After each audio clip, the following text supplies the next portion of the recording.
Hey guys, we got to talk about President Trump's speech today because I frankly get tired of people blaming video games and social media and other things for individual people's decisions to hurt other people.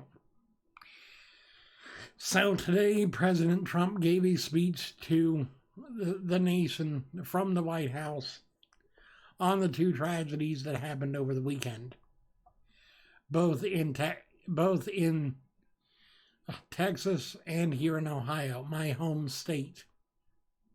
My home state. Let's be fair.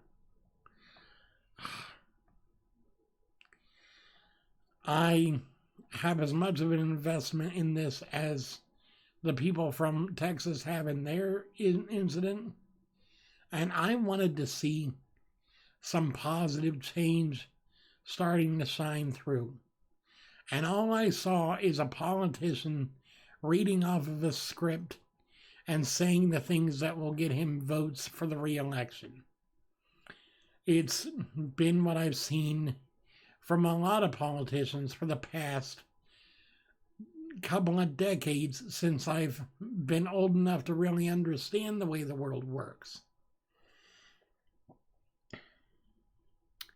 I was born in a day and age where we didn't know the meaning of the word terrorism.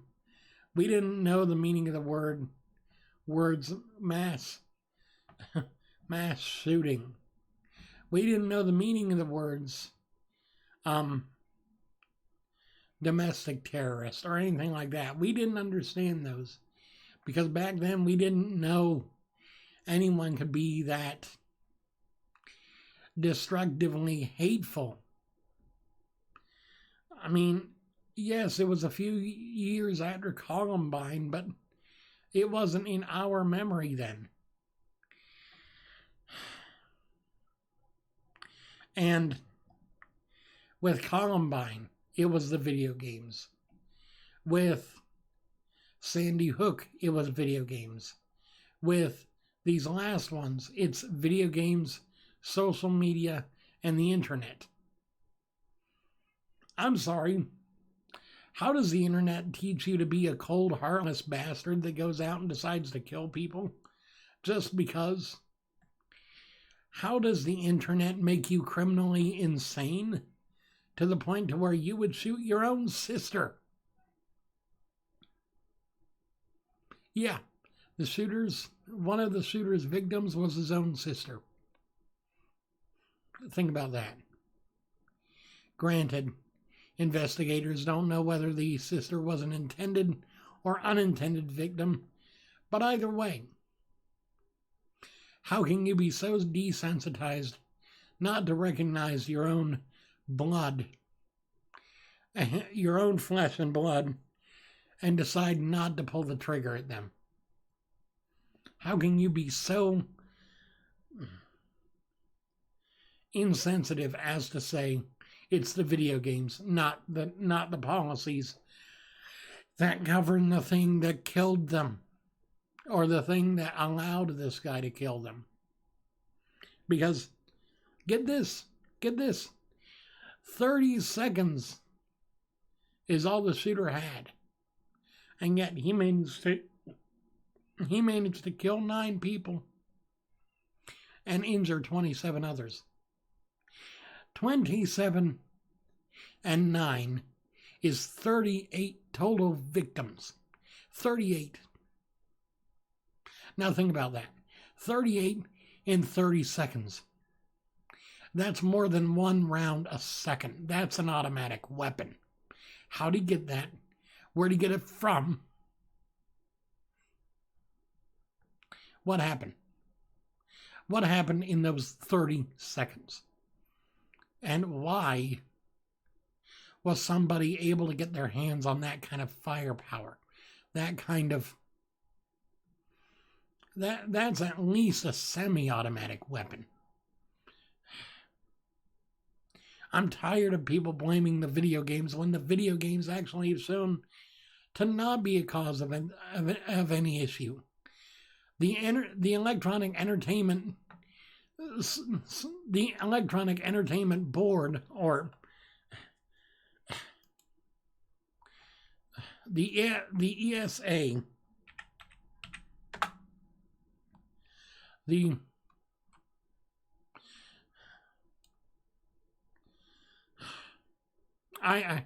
I don't even know. The Entertainment Software or Association has had to release a statement on Twitter saying, while the rise of video games in popularity has continued to increase, violent crime has continued to decrease in America.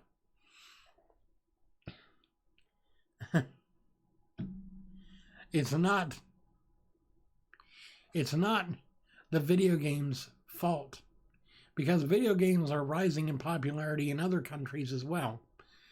And violent crime doesn't happen there either.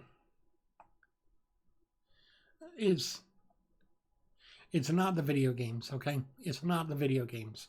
It's not the internet. It's not Twitter. It's not YouTube. It's not Facebook. It's not Mixer. It's not Twitch. It's not any of these platforms. It's the legislation that causes these cracks to not be filled in and closed. I mean, come on, let's think about this rationally for a second, okay? Let's say your house burned down. Now, let's say 8 hours before the fire started, you accidentally forgot to shut off the oven. And then after you've found out what caused the fire, you blame the electric company because of your mistake. Or you blame the gas company because of your mistake. Or you blame the firefighters for not getting there sooner, instead of blaming yourself for making a simple mistake that led directly to the situation. It's the same thing. It's the same thing. It's the same exact cause and effect. Legislation being lax when it comes to the acquisition and registration of firearms is directly related to firearms-related crime. Because there are too many guns outside of the system because the laws were lax. There are too many guns that are in the hands of those that would use them for bad things. Let's fix that rather than continuing to say it's somebody else's fault. It's somebody else's problem. That's not the way we do things here in America. We take control, we take charge, and we take responsibility for our mistakes. I don't know about you. I am responsible for my mistakes. I don't know if you think you're responsible for yours. I've made mistakes.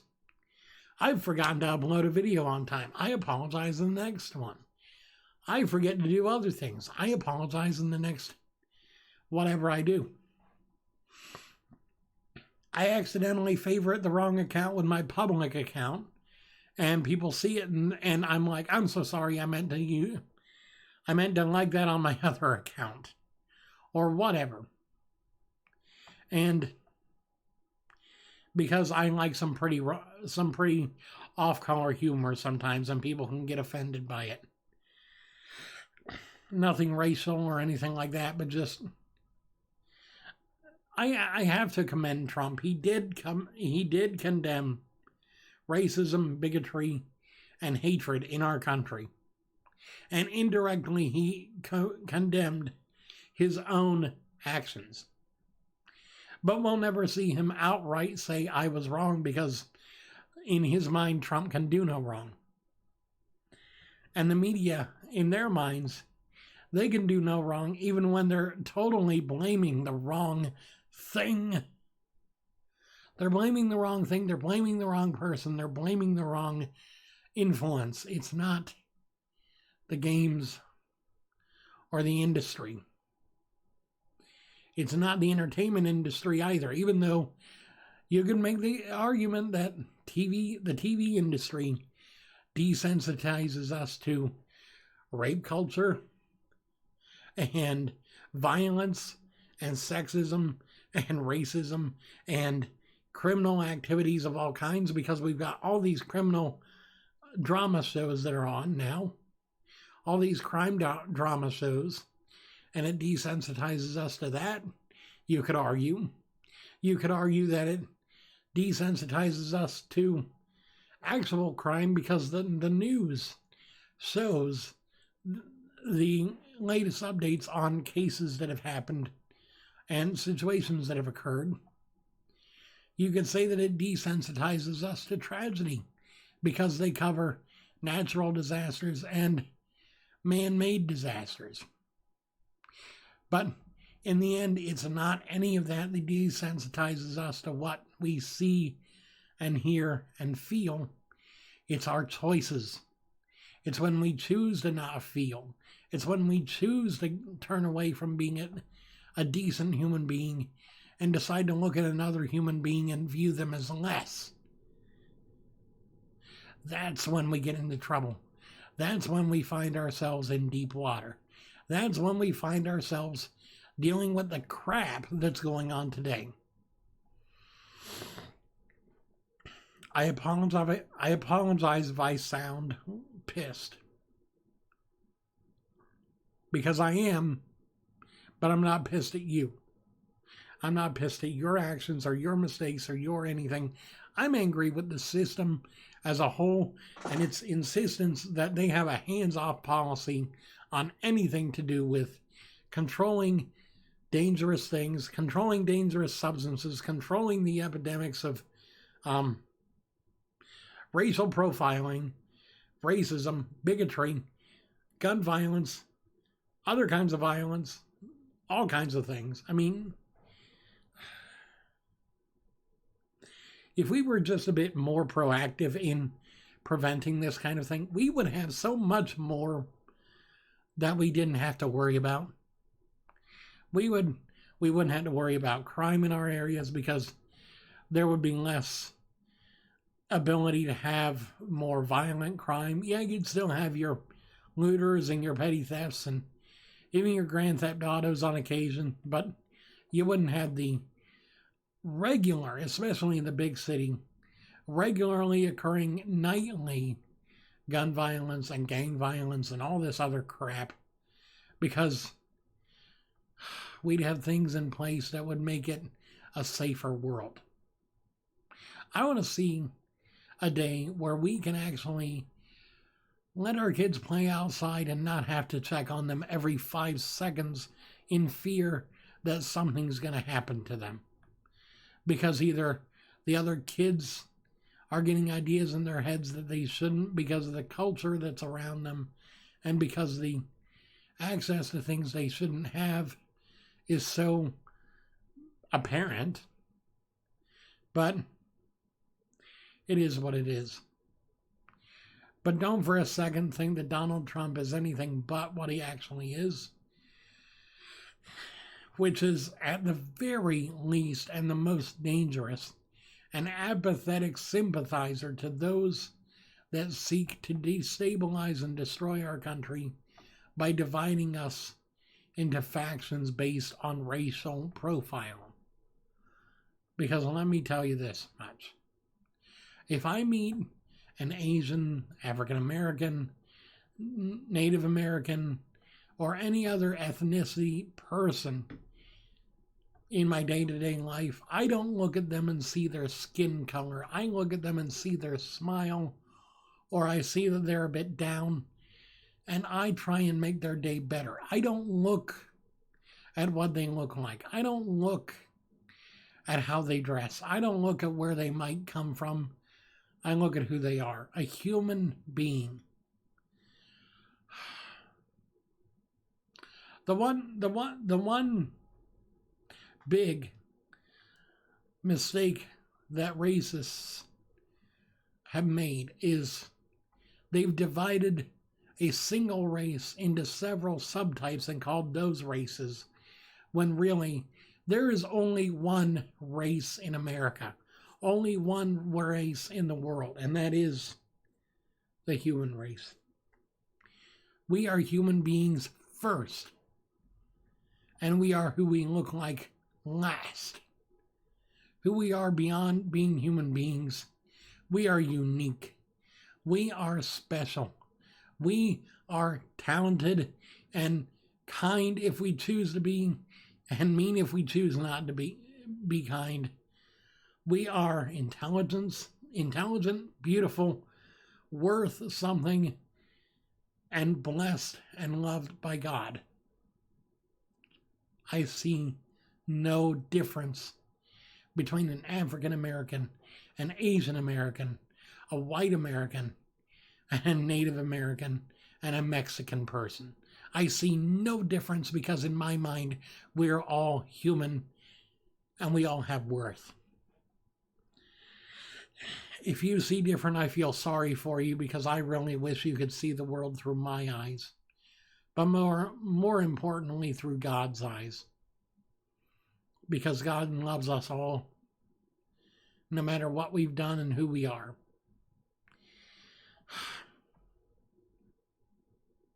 I can't believe that we're continuing to have this battle of who to blame, rather than finally coming to the conclusion that it's not any one thing's fault except for the person themselves that decided to pull the trigger.